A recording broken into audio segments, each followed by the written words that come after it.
పిల్లారా, ప్రభువైన యేసుక్రీస్తు నామములో మరోసారి మీ అందరికీ నా హృదయపూర్వక వందనాలు తెలియజేస్తున్నాను. మరలా ప్రార్థనా టీవీ ద్వారా మిమ్మల్ని కలుసుకోవడానికి దేవుడు నాకు ఇచ్చిన అవకాశాన్ని బట్టి ప్రభువును స్తుతిస్తూ ఆయన నామాన్ని గణపరుస్తూ ఉన్నాము. గత కాలంలో చెప్పిన ప్రసంగాలు మీకు అర్థమయ్యామని, మీరు వాటిని గ్రహిస్తున్నారని, చూసి వింటున్నారని, ప్రభువును మహిమపరుస్తున్నారని, పరలోక సంబంధమైన విషయాలు తెలుసుకుంటున్నారని నేను సంతోషిస్తూ ప్రార్థిస్తూ ఉన్నాను. మళ్ళా ఈరోజు ప్రత్యేకమైన అంశాన్ని మీకు చెప్పాలని ఆశిస్తూ ఉన్నాను. దానికి ముందుగా చిన్న ప్రార్థన చేసుకుందాము. స్తుతులకు పాత్రుడా, స్తుత్రార్హుడా, గొప్ప దేవా, నీ వాక్యాన్ని మరలా మేము ధ్యానిస్తుండగా మాతో అందరితో మాట్లాడమని యేసయ్య శ్రేష్ఠ నామంలో ప్రార్థిస్తున్నాము తండ్రి, ఆమేన్. పిల్లారా, ప్రభువైన యేసుక్రీస్తు నామంలో మరోసారి మీ అందరికీ నా వందనాలు తెలియజేస్తున్నాను. ఈరోజు ప్రసంగ అంశం ఏమిటంటే ఆకాశ పక్షులకు విందు. పరిశుద్ధ గ్రంథంలో కొన్ని ప్రాముఖ్యమైన విందుల గురించి తెలియచేయాలని ఆశిస్తూ ప్రార్థన చేస్తూ ఉన్నాము. చూద్దాం. ప్రకటన గ్రంథము 19వ అధ్యాయము 17వ వచనములో ఓ చక్కని మాటను ఇక్కడ జ్ఞాపకం చేస్తున్నాడు. మరియు ఒక దూత సూర్యబింబములో నిలచి ఉండుట చూచితిని.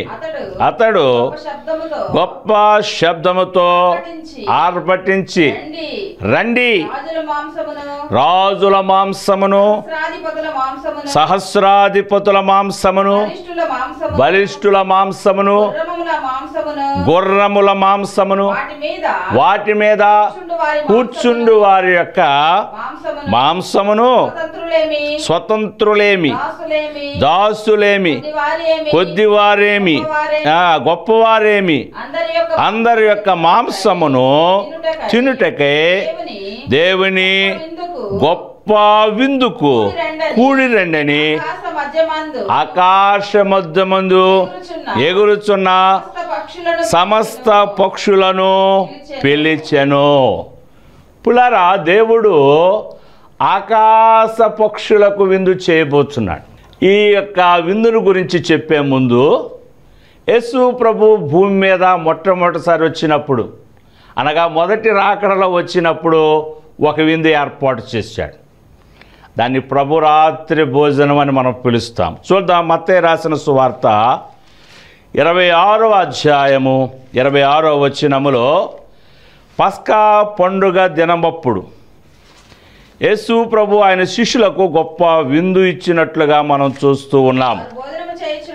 యేసు ప్రభు వారు భోజనము చేయుచుండగా యేసు ప్రభు ఒక రొట్టె పట్టుకొని దాన్ని ఆశీర్వదించి విరచి శిష్యులకిచ్చి, దీన్ని తీసుకొని తినుడి, ఇది నా శరీరము అని చెప్పాను. మరియు గిన్నె పట్టుకొని కృతజ్ఞతాస్తుతులు చెల్లించి, త్రాగుడి, ఇది నా రక్తము, అనగా పాప క్షమాపణ నిమిత్తము అనేకుల కొరకు చిందించబడుచున్న నిబంధన రక్తము. నా తండ్రి రాజ్యములో మీతో కూడా ఈ ద్రాక్షారసము క్రొత్తదిగా తాగు దినము వరకు ఇంకను దాన్ని త్రాగనని చెప్పాను. కనుక యేసు ప్రభు తన 12 మంది శిష్యులతో కూర్చున్నప్పుడు ఆయన ఇస్తున్న విందుది. ఇది చాలా ప్రత్యేకమైన విందు. ఆయన తన శరీరమును, తన రక్తమును మానవాళ్ళందరి కోసము ఆయన ఇస్తున్న ఏర్పాటును మనం చూస్తున్నాం. పిల్లారా, ఆయన శరీరము మన కొరకు ఆయన ఇచ్చాడు. యేసు ప్రభు లోకములో ఉన్నప్పుడు అన్నాడు, పరలోకము నుండి వచ్చిన జీవాహారమును జీవజలమును నేనని జ్ఞాపకం చేశాడు. ఆదియందు వాక్యముండెను, వాక్యము దేవుని యుద్ధ ఉండెను, వాక్యమే దేవుడై ఉండెను. ఆ వాక్యమే శరీరధారిగా ఈ లోకమునకు వచ్చి నీ కొరకు నా కొరకు ప్రాణాలు అర్పించినట్లుగా చూస్తున్నాం. పిల్లారా, తన శరీరమునే ఆహారముగా మనకిచ్చాడు, తన రక్తాన్ని పానీయముగా మనకిచ్చాడు ఆయన. ఎవరైతే ఈ శరీరాన్ని రక్తాన్ని తీసుకుంటారో వారికి ప్రత్యేకమైన దేవుని యొక్క శక్తి వస్తుంది. ఏమిటా శక్తి అంటే, ఒకటి పునరుత్థాన శక్తి. యేసు ప్రభు ఏ విధంగా అయితే చనిపోయి తిరిగి లేచాడో పునరుద్ధాన శక్తిని మనం పొందుకుంటాం. రెండవదిగా, ఒకవేళ మనం బ్రతికున్నామనుకోండి, ఈ మట్టి శరీరము మహిమ శరీరముగా మారి ఆరోహణ శక్తిని మనం పొందుకుంటాం. యేసు ప్రభు సర్వమానవాళి కోసము ఏర్పాటు చేసిన విందు ఇది. ప్రతి ఆదివారము లేక నెలకొకసారి సంఘాల్లో మనం తీసుకుంటున్న ప్రభురాత్రి భోజనము, లేక ప్రభు తను అప్పగింపబడిన రాత్రి ఆయన ఇచ్చిన విందు. ఇది క్రొత్త నిబంధన అంటూ ఇంకో మాట అన్నాడు ఆయన. ఇలాగే నేను మరలా తీసుకుంటాను. ఎక్కడ తీసుకుంటాను? నా తండ్రి రాజ్యములో మీతో కూడా క్రొత్తదిగా నేను తీసుకుంటాను. కనుక మొదటి రాకడలో ఆయన భూమి మీద ఇచ్చిన విందిది. ఇది చాలా ప్రత్యేకమైనది. ఎవరు ఇలా చేసి లేరు, యేసు ప్రభు మాత్రమే చేయగలిగాడు. కనుక ఇది మొదటి విందు. రెండవదిగా చూసుకున్నట్లయితే యేసు ప్రభు ఇదే ప్రకటన గ్రంథములో ఇంకో మాట జ్ఞాపకం చేస్తూ ఉన్నాడు ఆయన. ప్రకటన గ్రంథము 19వ అధ్యాయము 9వ వచనం. మరియు అతడు నాతో ఇలాగు చెప్పాను, గొర్రె పిల్ల పెండ్లి విందుకు పిలవబడిన వారు ధన్యులు అని వ్రాయము.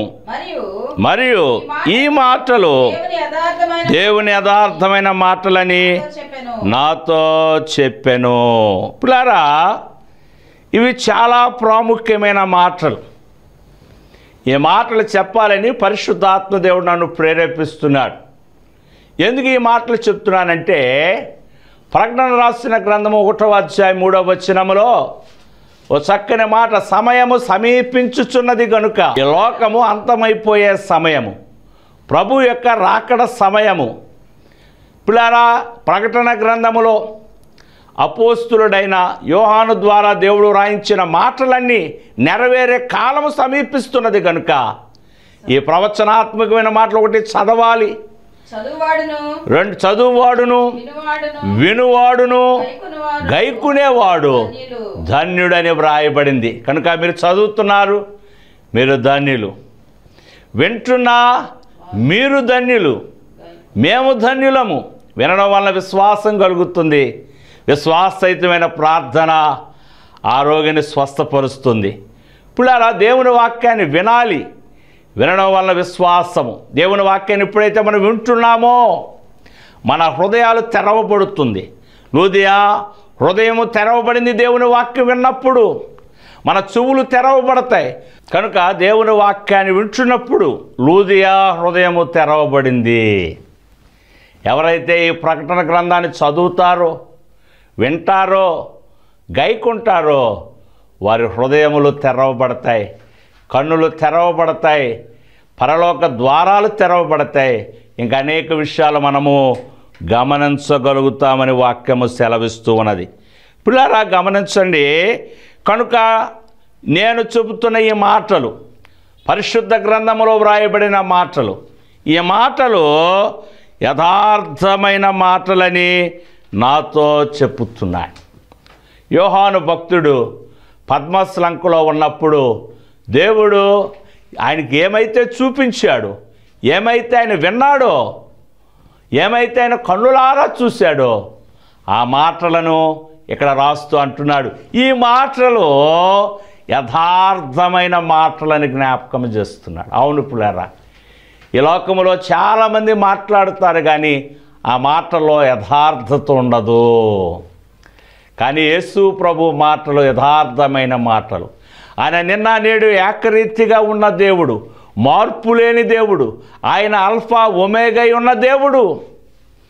ఆయన మాట ఇస్తే దాన్ని నెరవేర్చే దేవుడు. కనుక ఇక్కడ ఏమని జ్ఞాపకం చేస్తున్నాడంటే 9వ వచనములో, మరియు అతడు నాతో ఎలాగూ చెప్పాను, గొర్రె పిల్ల పెండ్లి విందుకు పిలవబడిన వారు ధన్యులు. ఎవరి గొర్రె పిల్ల? ఇది ఒక పెద్ద అంశము. దేవుడి చిత్తమైతే ప్రత్యేకంగా ఈ అంశాన్ని మీకు తెలియచేస్తాను. ఎవరి గొర్రె పిల్ల అంటే యోహాను చూసిన గొర్రె పిల్ల. యోహాను యేసు ప్రభువును చూసినప్పుడు ఇదిగో లోక పాపములను మోసుకుపోయే దేవుని గొర్రె పిల్లని సంబోధించాడు. ఆ గొర్రె పిల్లే మనందరి కోసము, ఈ గాడిద కోసము బలై చనిపోయి తిరిగి లేచి పరలోకమునకు వెళ్ళిపోయినట్లుగా చూస్తున్నాం. దేవుని సింహాసనము దగ్గరకు వెళ్ళిపోయినట్లుగా చూస్తున్నాం.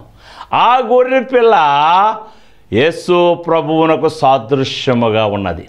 ఆ గొర్రె పిల్ల యేసు ప్రభువే. ఆ యేసు ప్రభు యొక్క వివాహ సందర్భముగా ఏర్పాటు చేస్తున్న విందుని ఇక్కడ జ్ఞాపకం చేస్తున్నాడు. కనుక ఈ గొర్రె పిల్ల వివాహ విందునకు పిలవబడిన వారు ధన్యులు. యేసు ప్రభు భూమి మీద ఉన్నప్పుడే చెప్పాడు ఆయన, నా తండ్రి రాజ్యములో మీతో కూడా నేను భోజనము చేస్తాను. ఇది ఒక రాత్రి చేసే భోజనము కాదు, కానీ 7 ఏండ్లు ఆ నూతన యెరూషలేములో ప్రభువుతో కూడా మనం భోజనము చేయబోతున్నాం. మా నాన్నగారు చెప్తూ ఉండేవారి మాట, 2వ రాకడలో ఎత్తబడిన వారికి 7 ఏండ్లు పరలోకములో విందు, విడవబడిన వారికి 7 ఏండ్లు మహాశ్రమలు అని జ్ఞాపకం చేశారు. కనుక ఈ విందుకు పిలవబడిన వారు యేసు ప్రభు పిలుస్తున్నాడు. ఈ లోకంలో పిలిచాడు ఆయన. ప్రయాసపడి భారం మోసుకొనిచున్న సమస్తమైన వారలారా నా యొద్దకు రండి, మీకు విశ్రాంతినిస్తాను. యేసు ప్రభు ముందే బాప్తిసమిచ్చు యోహాను అరణ్యములో కేక వేస్తున్నాడు, ఇదిగో ప్రభు త్వరగా వస్తూ ఉన్నాడు, మారు మనస్సు మీరు పొందండి. ఇప్పుడు అలా గమనించండి, యేసు ప్రభు పిలుస్తున్నాడు, మీరు రండి. ఆ పిలుపునకు ఎవరైతే లోబడ్డారో, ఎవరైతే విన్నారో, ఆయన చేపలు పట్టేవాడిని పిలిచి అంటున్నాడు, మీరు నన్ను వెంబడించండి, మిమ్మల్ని మనుషులు పట్టే జాలలుగా చేస్తాను. ఆయన తప్పిపోయిన వారిని, ఆయన కుంటి వారిని, గుడ్డి వారిని, మూగవారిని, ఈ లోకంలో ఉన్న వారందరినీ పిలిచాడు ఆయన. ఆయన పిలుపు విన్నవారు స్వస్థత పొందారు. ఆయన పిలుపు విన్నవారు బాగుపడ్డారు. ఆయన పిలుపు విన్నవారు రేపు ఆ గొర్రె పిల్ల పెండ్లి విందులోనికి ప్రవేశిస్తారు. కనుక ఇది 2వ రాకడలో జరిగే విందు. ఇది ఈ విందుకు పిలవబడిన వారు ధన్యులు. ఆ విందులో నీవు నేను యేసు నామములో ఉందుముగాక. నమ్మిన వారందరూ నాతో ఈ మాట చెప్పండి, ఆమేన్. అవును ప్రియులారా, అది చాలా ఆశీర్వాదకరమైనదని జ్ఞాపకం చేస్తున్నారు. కనుక 3వ విందు, ఇందాక చదివిన వాక్యాన్ని మరలా చదువుకుందాం. భక్తుడైన యోహాను రాసిన ప్రకటన గ్రంథము 19వ అధ్యాయం 17వ వచనము. మరియు ఒక దూత సూర్యబింబములో నిలిచియుండుట చూచి తిని, అతడు గొప్ప శబ్దముతో ఆర్భటించి, రండి, రాజుల మాంసము. మనకి ఈ లోకంలో చాలా మాంసాలు తెలుసు. కోడి మాంసము, గొర్రె మాంసము, ఒంటె మాంసము, ఎద్దు మాంసము, ఇక రకరకాలైన మాంసాలు ఉన్నాయి. వాళ్ళకి నచ్చిన మాంసాలు వారు తింటున్నారు. ఓ ధనవంతుడు అంటున్నాడు, ప్రాణమా తినుము, తాగుము, సుఖించుమంటున్నాడు. దేవుడు తినడానికే ఇచ్చాడు, తినండి. దేవుడు కొన్ని మంచి రసాలు ఇచ్చాడు, మనకి తాగమన్నాడు, త్రాగండి, కానీ ప్రభువును స్తుతించాలి. కానీ ఆ మాట మర్చిపోయాను, శృతి తప్పి సుఖించమన్నాడు. ఈ మాటలు ప్రభు విని, ఓరి వెర్రివాడా, ఈ రాత్రే నిన్ను పిలుస్తున్నాను. కనుక ఇక్కడ ఈ కోడి మాంసం లేదండి, గొర్రె మాంసం లేదు, ఇక్కడ ఒంటి మాంసం లేదు, ఇక్కడ రాజుల మాంసమును సహస్రాధిపతుల మాంసమును అమ్మా బలిష్ఠుల మాంసమును బాగా బలిసిన వాళ్ళు మాంసమును గుర్రము మాంసమును వాటి మీద కూర్చున్న వారి మాంసమును స్వతంత్రులదేమి దాసులదేమి గొప్పవారిదేమి కొద్దివారిదేమి అందరి యొక్క మాంసము తినుటకై దేవుని గొప్ప విందుకు దేవుడు ఏర్పాటు చేసే విందు ఇది పెళ్లి కూతురు వారు చేసే విందు కాదు, పెళ్లి కొడుకు వారు చేసే విందు కాదు, దేవుడు చేస్తున్న గొప్ప విందు. దీనికి కూడి రండని ఆకాశ మధ్యమందు ఎవరికి విందు? ఆకాశ మధ్యములో పక్షులు ఉన్నాయట. వందలు వేలు లక్షల్లో ఉన్నాయి ఈ పక్షులు. ఎప్పటి నుంచో ఎదురు చూస్తున్నాయి. ప్రభు మా కోసం విందు ఏర్పాటు చేస్తాడని గ్రంథంలో వ్రాయబడింది. నా చిన్నతనంలో ఈ జంతువుల మాంసాలు తినే పక్షులు తెలుసు, రాబందులు ఎక్కువగా.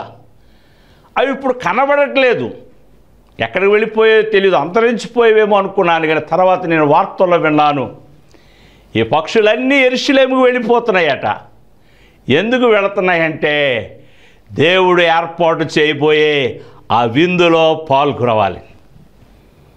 నేను గడిచిన ఎపిసోడ్లో జ్ఞాపకం చేశాను, ఆయన పరలోక సైన్య సమూహాలతో వస్తున్నాడు. భూలోక సైన్య సమూహాలు కలిసి దేవుడు దయ్యము యుద్ధము జరగబోతూ ఉంది. దేవునికి సాతానుకు యుద్ధము జరగబోతుంది. ఆ యుద్ధములో గొప్పవారేమి చిన్నవారేమి, రాజులేమి సహస్రాధిపతులేమి, గుర్రముల మాంసము బహుగా అక్కడ వధించబడుతుంది. అవి తినడానికి దేవుడు ఆకాశ పక్షులను పిలిపిస్తున్నట్లుగా మనము చూస్తున్నాము. అందులోనే 19 చదవండమ్మా.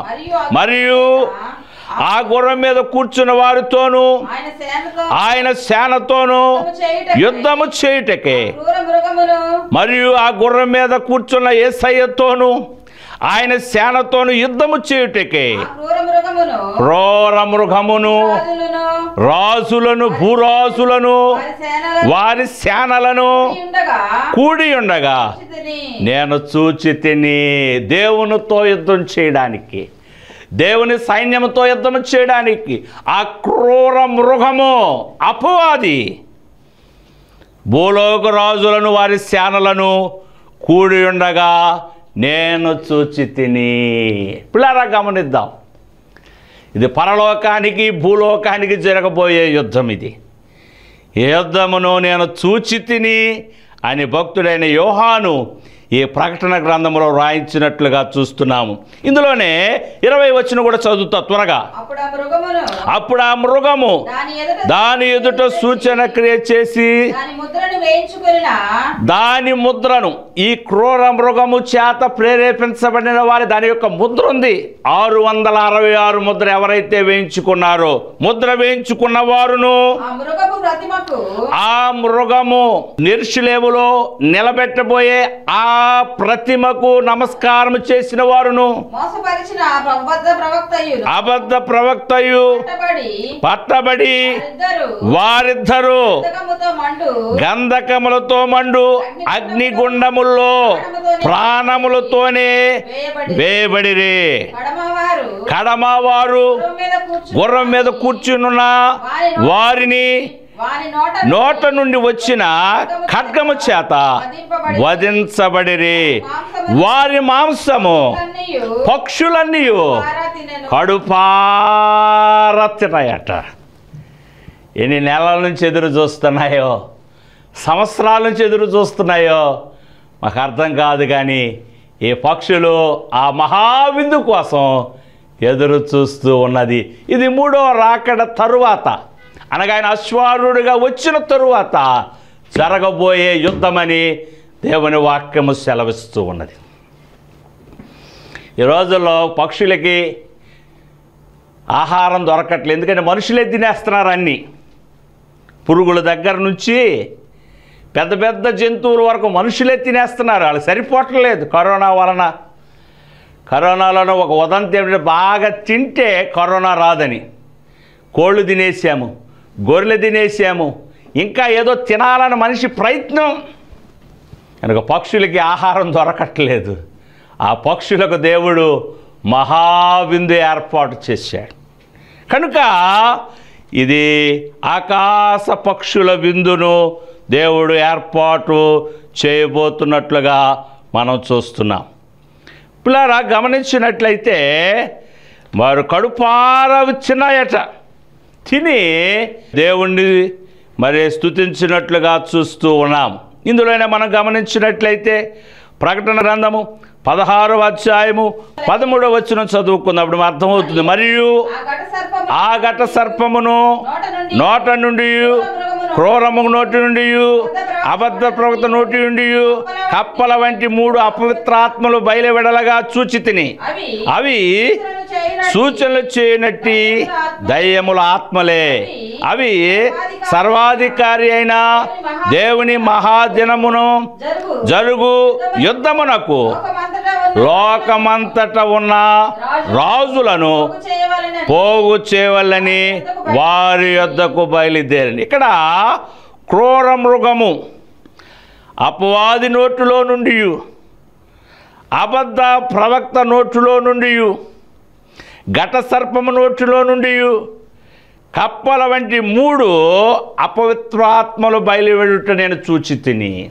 అవి దురాత్మలని జ్ఞాపకం చేస్తూ ఆ దయ్యాలు సర్వలోకానికి వెళ్ళి సర్వ సైన్యాన్ని, రాజులను, మరి భూజనులందరినీ సమకూర్చుకుంటూ వస్తున్నాయి, పోగు చేయడానికి బయలుదేరాయి. అవన్నీ ఒక స్థలమునకు సమకూరుస్తూ ఉన్నాయట. అందులోనే 15వ వచనమమ్మా, హెబ్రీ భాషలో హెర్మెగిద్దోను చోటుకు వారిని పోగు చేసెను.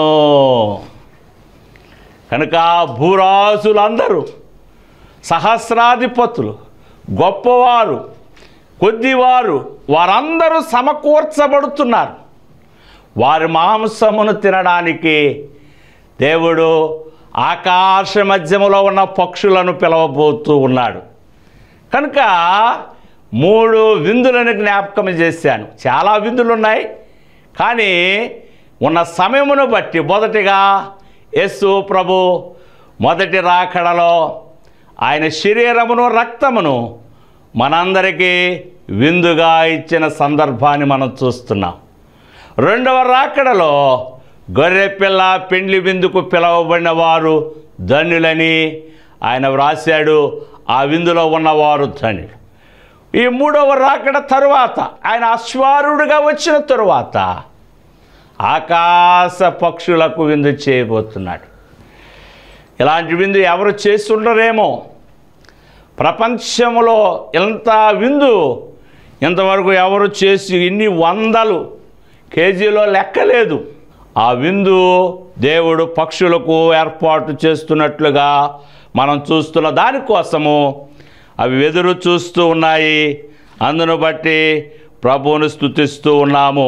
పిల్లరా, ఇలాంటి గొప్ప కార్యాలు భూమి మీద జరుగుతున్నాయి. ఆల్రెడీ ప్రపంచ దేశాలన్నీ ఒక దేశం మీద ఇంకో దేశము, ఒక రాజ్యం మీద ఇంకో రాజ్యము యుద్ధం చేయడానికి సిద్ధంగా ఉన్నాయి. కోట్లాది మంది సైనికులు, కోట్లాది మంది యవనస్తులు, కోట్లాది మంది యవన సైనికులు, స్త్రీలు కూడా సైనికులుగా మారిపోతున్నారు.